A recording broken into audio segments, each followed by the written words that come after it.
Welcome back to our online video Bible study of the book of Ezekiel. In this particular video, we're going to be looking at the sign acts that the prophet Ezekiel is given to perform by God himself.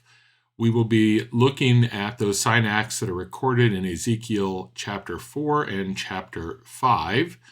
We're going to be placing particular emphasis on the middle of those, where Ezekiel lays down on his side for an extended period. The other sign acts will be covered at the end.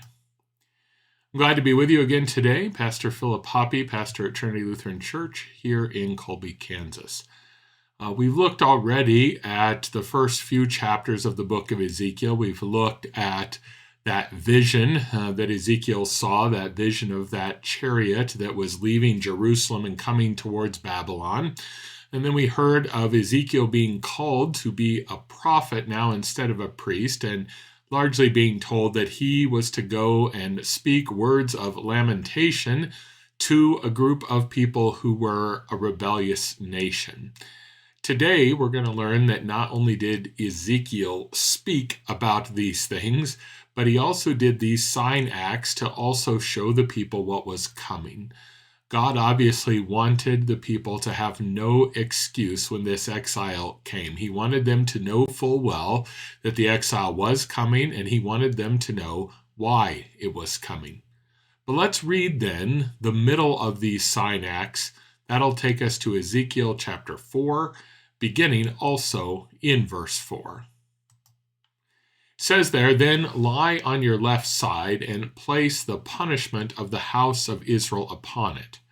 For the number of the days that you lie on it, you shall bear their punishment. For I assign to you a number of days, 390 days, equal to the number of the years of their punishment. So long shall you bear the punishment of the house of Israel. And when you have completed these, you shall lie down a second time, but on your right side, and bear the punishment of the house of Judah. 40 days I assign you, a day for each year.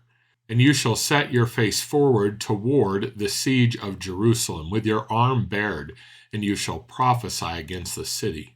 And behold, I will place cords upon you, so that you cannot turn from one side to the other, till you have completed the days of your siege." Okay, let's look at the details regarding those verses that we just read.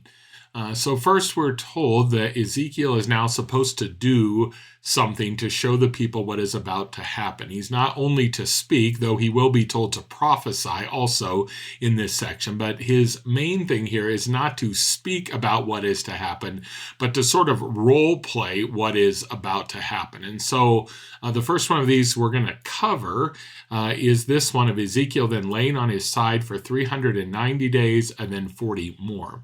And we're told that 390 days he's to lay on his left side for the iniquity of Israel, that northern kingdom.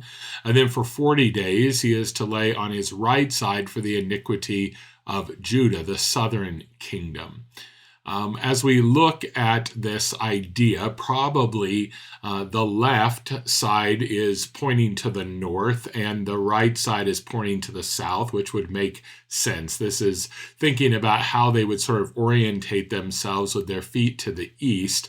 Then the left would be the north and the right would be the south.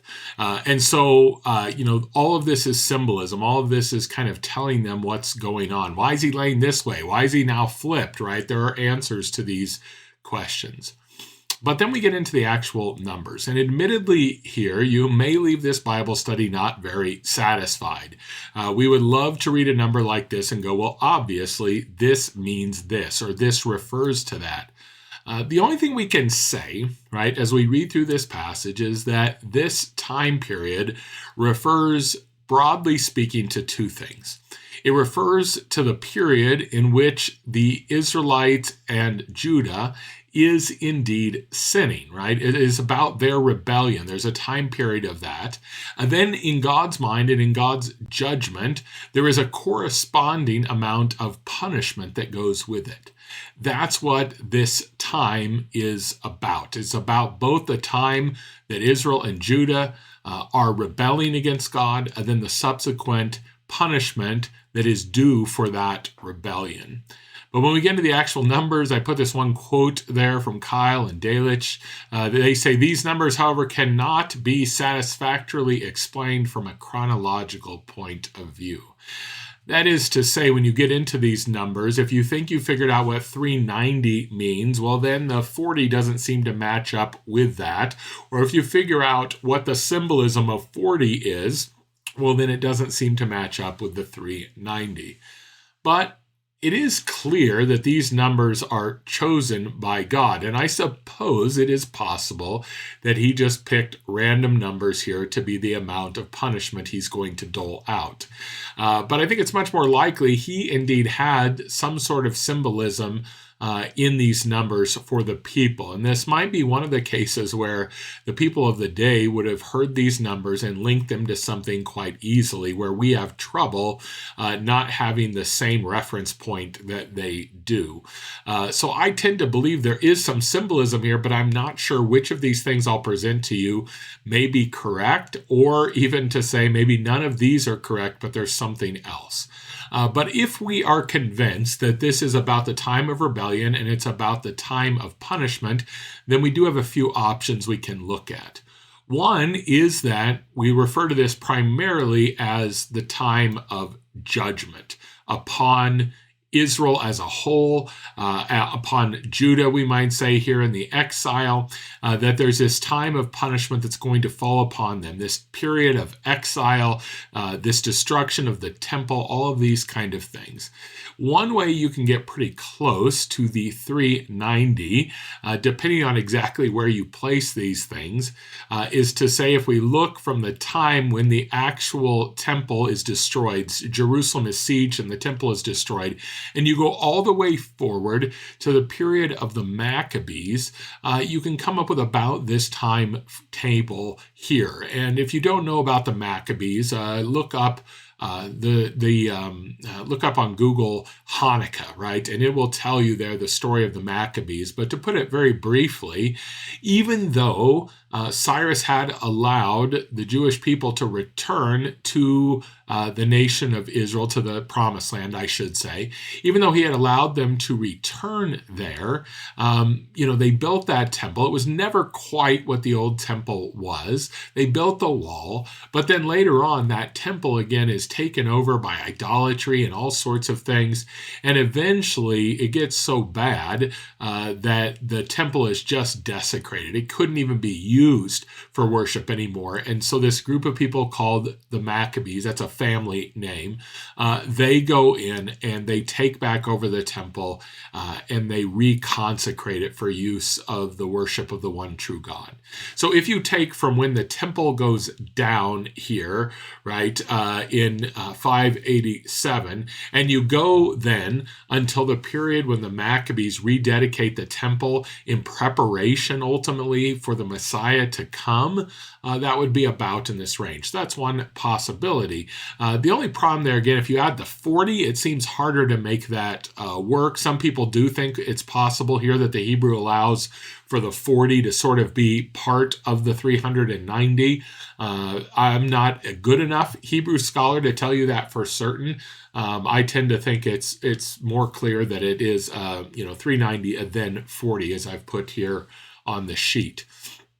The second thing we could take from this is it talking about the years of rebellion? Well, there's, this idea of he's bearing the punishment, so there's a symbolism there too. Is the primary reason these numbers are chosen that we're talking about the years of rebellion that the Israelites and those in Judah have had, rebelling against God. And so here we'd be talking, if we go back to the time where Solomon starts to fall away from the Lord, right? When he starts to take these foreign wives and allows the worship of their God and then ends up with much more kind of abject idolatry. That period of time is somewhere around 1000 BC. And then as you remember in the biblical story, from there on out, the kingdom splits into two and everything sort of is really kind of spinning out of control until you get to the exile where everything has just been demolished. But if you take that here and go from 1000 to 587 when the temple is destroyed, you could say here that again we're in that period of 390 years, and then maybe people will say, or maybe then the 40 years refer to a part of the exile. Of course, Daniel talks to us about the exile being 70 years, but maybe perhaps part of this is that it's 40. The next way we could look at these numbers that we have in the text is that perhaps these numbers relate to Egypt. Well, why would we care about Egypt here when we're talking about going into Babylon? Well, for the people, right, when they thought of Egypt, they thought of slavery in Egypt. They thought of being captive in Egypt. And God in the scriptures, including in Deuteronomy 28:68, does threaten that if they continue to rebel, that he'll return them to the captivity of Egypt. Well, is it possible here he's using Egypt as sort of a type or a picture of what is to come? This interpretation would suggest that and say that now going into Babylon is like a new Egypt time, right? So this is a new time of captivity, and well, this time has been called many places the Babylonian captivity. And so if we look at this, is it possible that this time span actually kind of is talking about the number of years that Israel spent in Egypt? Now, it's hard here to say when would you start that, right? Is it when Joseph goes down into Egypt when he's sold, or would it be when the new Pharaoh comes that doesn't know Joseph anymore and enslaves the people? This is what makes it hard, but again, we are in sort of this same area of time, right? This 390, 400-ish kind of time period. But, again, so is that possible that there's sort of this new punishment is reckoned in the same kind of years that the Egyptian punishment was going on there in Egypt? Again, using the 300 and the 40 here, it can be a little bit hard to reckon why the split in those numbers that way, except we should say in all these, of course, 390 reckons two things, right? That Israel was far more rebellious, and likewise, their captivity lasted much longer than compared to Judah, whose rebellion is not as great. If you read through the southern kingdom, you get that there's good kings and then there's bad kings. So their complete rebellion is not that whole period. So they have a shorter amount of rebellion, and then they will also end up having a shorter time of exile because they go into exile later than the northern kingdom. All right, the final kind of thing we could look at with these numbers, again, is that this is just all about the punishment that the exile is bringing because of Israel and Judah's rebellion. And the point here, this is pretty simple, but it's actually kind of clever, at least as one possibility, because that 390 is such a weird number biblically. I mean, 40, we can figure out tons of 40s to look for symbolism, but that 390, right? It's hard to figure out how does that fit in biblically. Well, here's one option, right? When someone was punished with whips, there was a rule that you could only be whipped 40 times. That was the completion of punishment. That was the worst you could get. Maybe you say that's the equivalent of a life sentence in our justice, right? Whatever the worst punishment you could get, in this case, it would be 40 lashes with the whip.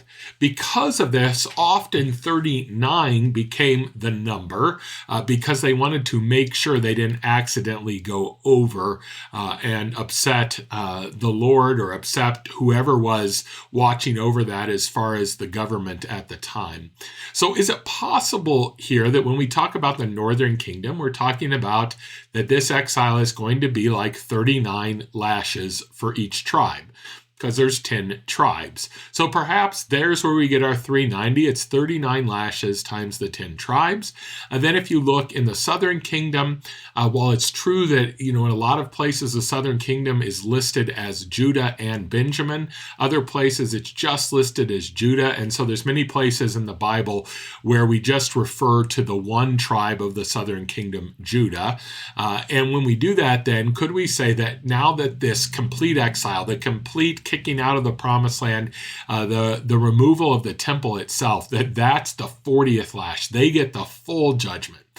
Again, I don't know if this is right. This one to me is the most clever, and perhaps people would have got this more readily knowing how justice worked in their days.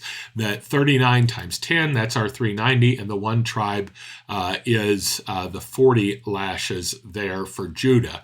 Of course, I always like to joke here, as you well know, right? 10 tribes plus one tribe equals 12 tribes, and that's sort of an Old Testament reality. But the point of that is that Benjamin is usually kind of subsumed up into Judah. And so you do end up with all 12 tribes recognized there. But it's, like I said, it's often numbered 10 and 1. What is all this about, right? We said we can't really determine what the 390 and the 40 are. We've given you some options. But ultimately, this is all about Ezekiel bearing the iniquity of Israel and Judah symbolically, right? He's to lay on his side. Then he's told to, let that punishment bear on him. So we don't know. Maybe he actually had some sort of weight or burden that he placed on top of him that was a visible sign to the people of that burden of their sin, what they owed to God because of their rebellion. Whatever it was, some way he communicated this through his actions. And they saw that that's what he was playing out here, that there was a burden and there was now a punishment that would be coming. Some people here will try to note that Ezekiel here sort of ends up acting like the scapegoat on the Day of Atonement. And if you remember this, on every Day of Atonement, there is this goat that is brought in, and then the priest reads the sins of the people, and he places his hands on the goat. And the idea is told to the people that now their sins are being transferred onto this goat, onto this scapegoat. Then you'll remember the goat then wanders off into the wilderness where you can't see it, to remind them that their sins are atoned for, that their sins are forgiven. Others, of course, then, certainly Jesus is the ultimate scapegoat for us. And so rightly, a lot of people say, well, Ezekiel here is sort of a type or a picture of Christ, right? That we know that Isaiah tells us that Jesus is going to bear our iniquities, right? And so they say, well, yes, this is a picture. Ezekiel is doing what Jesus will do. There's no doubt when we hear language of bearing iniquity, we should indeed think of our Lord Jesus and rejoice that he bore our iniquity in our place. But that's where we have to stop and say this, right? What Ezekiel does is he is not doing this in place of Israel and Judah. He's simply using this as a prophetic way to tell them what is coming. They actually are going to suffer at least the temporal consequences of their rebellion against God. This should make us all the more grateful when we think of our Lord Jesus, because he's doing something much greater than Ezekiel. He's not coming just to say, hey, I'm suffering because you're going to suffer too. I'm just telling you what's coming at the end. Oh, how horrific that would be.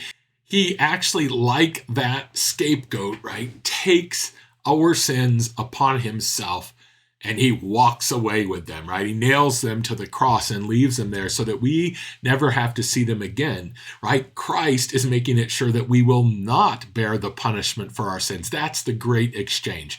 Ezekiel is not doing that here. So it's not that this shouldn't make us think of Jesus, but we do want to get that one critical difference, that what Ezekiel is doing is a different thing than what the scapegoat symbolized and what Jesus did in full. All right, then let's turn back here to the reading from the scriptures. We'll read now from verse 7 in chapter 4 through verse 8. And it says, "And you shall set your face towards the siege of Jerusalem with your arm bared, and you shall prophesy against the city. And behold, I will place cords upon you, that you cannot turn from one side to the other till you have completed the days of your siege." All right, so here we are told that as Ezekiel lays down, he's supposed to face the siege of Jerusalem. What does that mean? Well, We skipped the first few verses of chapter 4. We will go over them at the end of this video. But before this, Ezekiel makes sort of a model of the siege of Jerusalem. He crafts something, either sculpts it or draws it, that looks like Jerusalem, the city, and then he puts up these siege works around the city in order that the people will know what is coming again. So he is told here he's to lay facing that siege that he has just built, and he is supposed to then, right, prophesy against the city, again, making clear that destruction is coming to Jerusalem, to the temple. He's to put his bare arm out, which is always a symbol of God's might and power. And yet there's kind of a sense here in which he is not going to be able to go and intervene. He's not going to be able to stop this. The time has come for this to happen. There's two things in this chapter that kind of give us a picture of that. One we'll talk about again at the end, that there's sort of this iron plate that's put between the siege works and between Ezekiel. And then here we're also told that he's bound, lying down there so that he can't get up during this. And it's kind of the point again. He's not going to be able to go in and save the people during the siege. His job is simply to prophesy what is coming. He's prophesying that to a rebellious nation. And unfortunately, then, this is going to happen just as Ezekiel is prophesying about here. All right, then we'll return to the scriptures again. Now we read verses 9 through 17. And you take wheat and barley, beans and lentils, millet and emmer, and put them into a single vessel, and make your bread from them. During the number of days that you lie on your side, 390 days you shall eat it, and your food that you shall eat shall be by weight 20 shekels a day. From day to day you shall eat it. And water you shall drink by measure, a sixth part of a hin. From day to day you shall drink. And you shall eat it as a barley cake, baking it in their sight on human dung. And the Lord says, Thus shall the people of Israel eat their bread unclean among the nations where I will drive them. Then I said, Ah, Lord God, behold, I have never defiled myself. From my youth up until now, I have never eaten what died of itself, or was torn by beasts, nor has tainted meat come into my mouth. Then he said to me, See, I assign to you cow's dung instead of human dung, on which you may prepare the bread. Moreover, he said to me, Son of man, behold, I will break the supply of bread in Jerusalem. They shall eat bread by weight and with anxiety, and they shall drink water by measure and in dismay. I will do this, that they may lack bread and water, and look at one another in dismay, and rot away because of their punishment. All right, so let's talk then about the details here. Obviously, this part is hard even to read and to hear. It's the kind of thing where especially we modern people who have been blessed with so much just say, oh, that's disgusting, right? But that is kind of the point. It is disgusting. He is talking about a terrible time that's going to come, a terrible time both during the actual siege of Jerusalem, and then also as they go off into exile and are forced to eat unclean things there also, in both cases, because that's all they have access to. So first we say the type of food he's supposed to eat is bad food or poor people's food. It's not whole wheat bread used, this fine flour of wheat bread that they could make a wonderful loaf with. But no, it's a mix of whatever could be found there. Mostly barley, probably, right, which was known as sort of the poor people's bread. But then all these other grains and legumes. And the point here is, think about if for some reason you absolutely could not bring anything else into your house from the grocery store, no deliveries, and you had to kind of last that way for a while because of, let's say, a natural disaster. Think at a certain point, right, you run out of certain things and you're having to kind of put things in your recipes that are sort of like that. That's sort of what's going on here, but with bread, the very staple of life. And so here he's gathering all these things to say there ain't going to be much of anything. So whatever you can find, you're going to have to eat.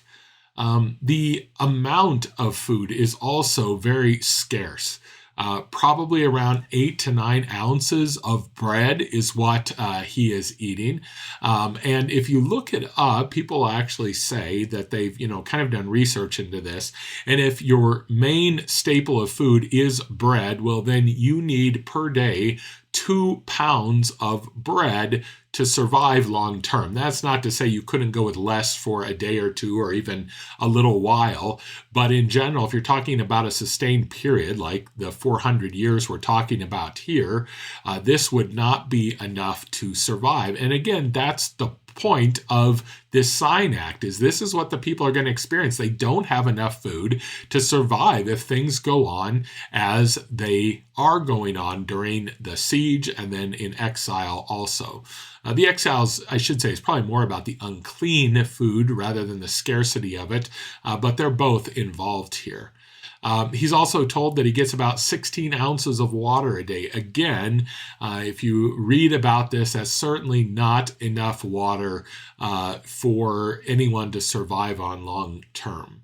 And then we have probably what catches our attention the most is the cooking method. First, he is told that he is to cook over human excrement and then cow excrement. And again, why this disgusting detail? Well, because the point is, again, during the siege of the city, you're going to run out of all of their fuel, right? After a while, all the wood is gone, right? All the other things that you might use for fuel is gone. And at a certain point, you actually wouldn't even have animal waste anymore to use as a fuel. And so you would have to go to using human excrement. It's the only thing that would sort of be left. And yet, of course, that's disgusting. And again, they would have thought that disgusting too. This is an interesting thing here is that Ezekiel, remember, being a priest, he's by training, he's very concerned with what's clean and unclean. And he's convinced, even though we don't have a specific law in the Old Testament, he's convinced that eating food prepared over this human excrement would be unclean. And he says, I've never eaten anything unclean, right? This is a priest would say this, right? This was their whole life was about maintaining ritual cleanness and not doing anything that would make them unclean. And so he says, I haven't done this my whole life. And God here, interesting, is the only place where Ezekiel sort of pushes back a little bit about what he is supposed to do. And God actually yields to him here and say, okay, well, you can use cow excrement. In one sense, in the siege, he's moving back one step, right?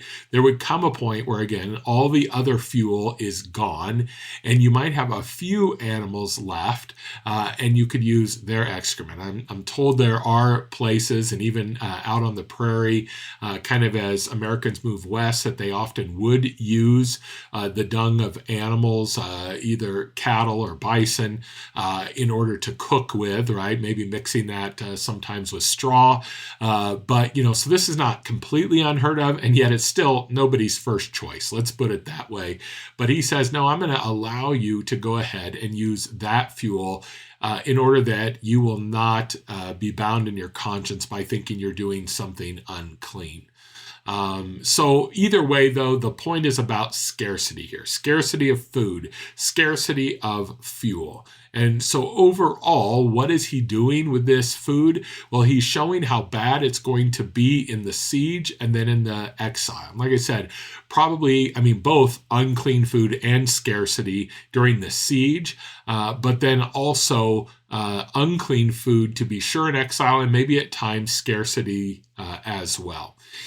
And again, we know that unfortunately, in one way, these descriptions, while disgusting, are not really over the top when we think about the reality of what happened when indeed Jerusalem was besieged and eventually the temple was destroyed.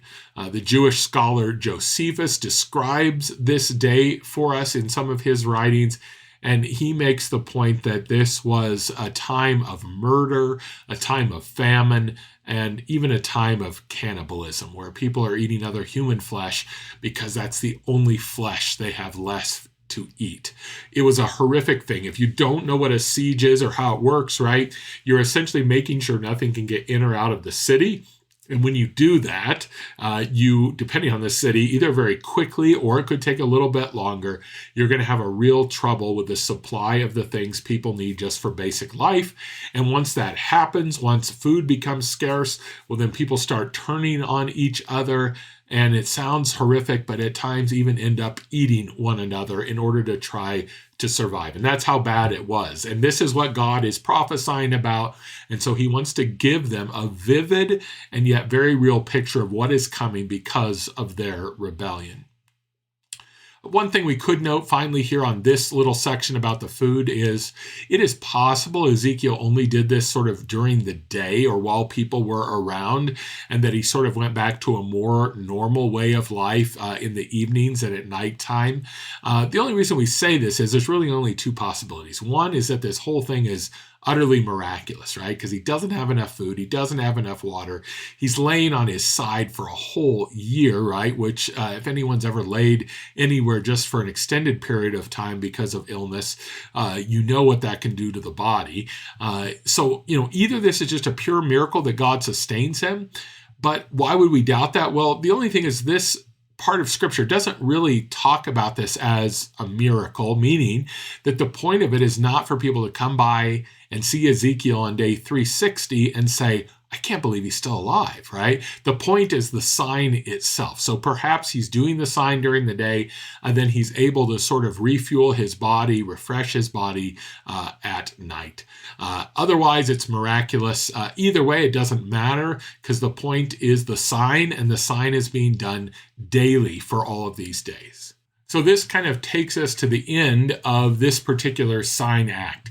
And what's the overall point then? Well, Ezekiel again is not only speaking about the destruction of Jerusalem, he's actually playing it out to show people how bad it's going to get, that their rebellion has now yielded this punishment. And this is Ezekiel's job that he's given to do. Again, these hard words, these filled acts, all of these terrible things, and to a rebellious people who, though they're being told by God exactly what is coming, they will not turn. But now let's turn back and get the other two sign acts. I'm going to do these just kind of very quickly, but there are two other sign acts, one before this and one after. So let's talk about the first one now. All right, this one comes to us from Ezekiel 4 then, verses 1 through 3. It says, And you, son of man, take a brick and lay it before you, and engrave on it a city, even Jerusalem, and put siege works against it, and build a siege wall against it, and cast up a mound against it, set camps also against it, and plant battering rams against it all around. And you take an iron griddle and place it as an iron wall between you and the city, and set your face toward it, and let it be in a state of siege, and press the siege against it. This is a sign for the house of Israel. So in this other sign act, what we have is that Ezekiel is taking, in our translation there we had brick, it's kind of a clay tablet, something that's sort of moldable, if we can say, and he's either kind of drawing or sculpting, but he's making this little model of Jerusalem, and then this model of all the things that are going to be there that are going to cause the siege around Jerusalem. You almost get the sense he's supposed to get down there and move in the siege closer and closer so that they'll get this. There's also, he says, this iron pan or this iron griddle that's placed between him and this city, which again is likely a sign that he is not going to be able to intervene. He's going to see it in the sense of later he'll have someone come and tell him that it has happened in the book of Ezekiel. We'll get to that much later. But he's going to see it in that sense, but he's not going to be able to intervene. He's only there to prophesy about what is to happen. But this is just a model that says, guys, look at this. This is what's going to happen because of your rebellion. Let's turn then to the other sign act. This one comes after the first one we did. Okay, Ezekiel 5, verses 1 through 4. And you, O son of man, take a sharp sword, use it as a barber's razor, and pass it over your head and your beard. Then take balances for weighing and divide the hair. A third part you shall burn in the fire in the midst of the city when the days of the siege are completed. And a third part you shall take and strike with the sword all around the city. And a third part you shall scatter to the wind. And I will unsheathe the sword after them. You shall take from these a small number and bind them in the skirts of your robe. And of these again you shall take some and cast them into the midst of the fire and burn them in the fire. From there a fire will come out into all the house of Israel.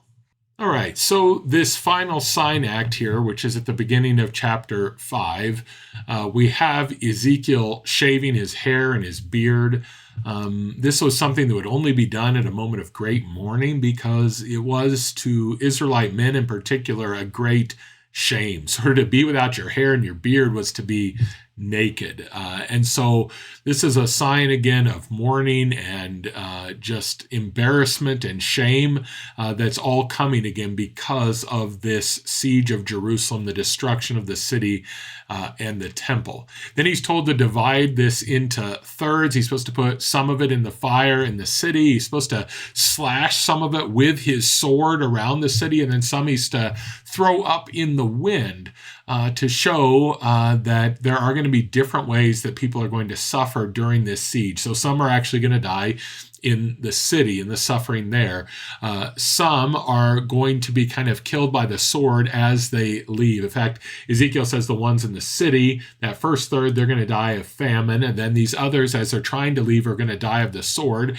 And then the stuff that's thrown up in the air, well, that's kind of a picture of those that are going to be exiled to different places.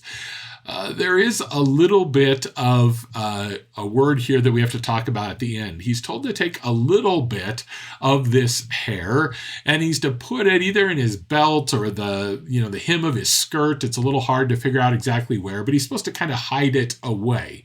Well, what's that about? Well, it's hard to say because then later also it talks about taking that out and again casting it into the fire.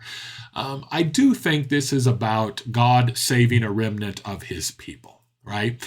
He's going to hide a faithful people for himself during this period. And thanks be to God, right? Because if he doesn't, if he literally destroys every person of Israel and every person of Judah, right, in these, the attack by the Assyrians and then the Babylonians, if he takes care of everyone, well, the story is over, right? And we never get a Messiah, but he does save a remnant. The only question really about this is whether the part about fire at the end is actually about saying even some of those who it appears are going to be the remnant in the end are still going to be thrown in the fire. They're still going to be discovered to not be faithful and be destroyed, or whether fire here switches and becomes kind of an idea that out of that remnant, there's going to be this reignition of the nation of Israel, namely when the Messiah comes. Either of those, of course, will work biblically, but the fact that fire has been used here as judgment in this same part, it makes it hard to think that fire just totally means the opposite here. But there is this remnant that's kept. But the judgment of God is very complete in the exile. That's the thing we can't miss here.